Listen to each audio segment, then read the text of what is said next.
আমি এখন এমন এক জায়গায় দাঁড়িয়ে আছি 149 নম্বর পাতান্ডা আইসিডিএস সেন্টারে। এটা হচ্ছে কান্দি ব্লকের। তো আইসিডিএস সেন্টারটার অবস্থা কি হয়েছে আপনারা দেখে মানে ভাবতে পারবেন না যে এখনকার দিনে দাঁড়িয়ে এরম ব্যবস্থা। শুধু দেখো একটু, এখানে দেখো বন্ধুরা, দরজা আছে অর্ধেক, তালা আছে, তালা মেরে রেখেছে, অথচ দরজা নেই নিচে, একদম পুরো ফাঁকা, তালা মারা, আবার দরজা নেই। এ তালা লাগানোর কোনো প্রয়োজন নেই, এটা আবার কি খোলা মাঠে দরজা, কথাই আছে না। তো আরেকটা জিনিস দেখায় তোমাদেরকে, ঘরের ভিতরে আসো ক্যামেরাম্যান, এখানে আবার দরজা পুরোটাই ভাঙা, পুরোটাই ভেঙে পড়ে আছে, দেখতেই পাচ্ছ। দাদা আপনি কিছু বলুন, দাদা কি অবস্থা এটা? আমি বিগত 4 বছর থেকে আমি কমপ্লেন দিয়েছি এটার ব্যাপারে, তো কোনো রিয়াকশন পাইনি এখনো। তবে দেখা যাক কি হয়, আপনি যতক্ষণ পারবেন বলেন।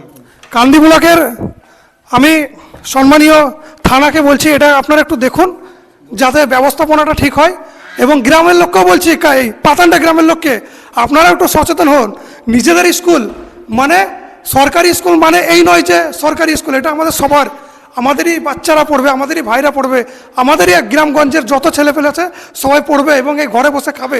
শুধু দেখো অবস্থাটা দেখো, কি ফ্যানগুলো খুলে নিয়ে পালিয়ে গেছে গ্রামের লোকে, এটা আবার কি অবস্থা? কিছুই নেই, এক কথায় কিছু নেই, জানালা দরজা সব কিচ্ছু নেই, সব খুলে নিয়ে পালিয়ে গেছে। অবস্থাটা, বোর্ডটা একটু দেখো, বোর্ডটা, ইলেকট্রিক বোর্ডটা পর্যন্ত রাখেনি, এটা কি দরকার? এই আচ্ছা, এই বোর্ডটার জন্য কমপ্লেন দেওয়া হয়েছিল, কিন্তু ওরা কোনো কাজ করেনি, আর আমার যা মনে হয় এটা চালু করবে না। ইলেকট্রিক বোর্ডকে পর্যন্ত রাখা হয়নি, এ কি অবস্থা? এটা কোনো কথা হলো?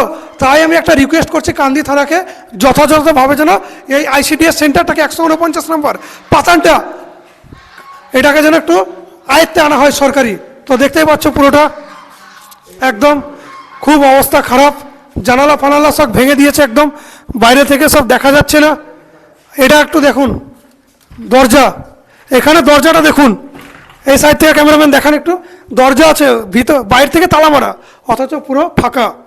সামনেটা একটু দেখাও, এখানে দেখো টয়লেটের ব্যবস্থা দেখো, টয়লেটের অবস্থা দেখো, টয়লেটে একদম ইট পুড়ে দিয়েছে, ইট পুড়ে দিয়েছে, প্যানই নেই, টয়লেটে যে প্যান থাকে সে প্যানই নেই, অবস্থা দেখো, বাল্ব নেই, ফ্যান নেই, কিছু নেই, সব নিয়ে পালিয়ে গেছে, এবং দরজা পর্যন্ত রাখেনি, সব ভেঙে গুড়িয়ে দিয়েছে।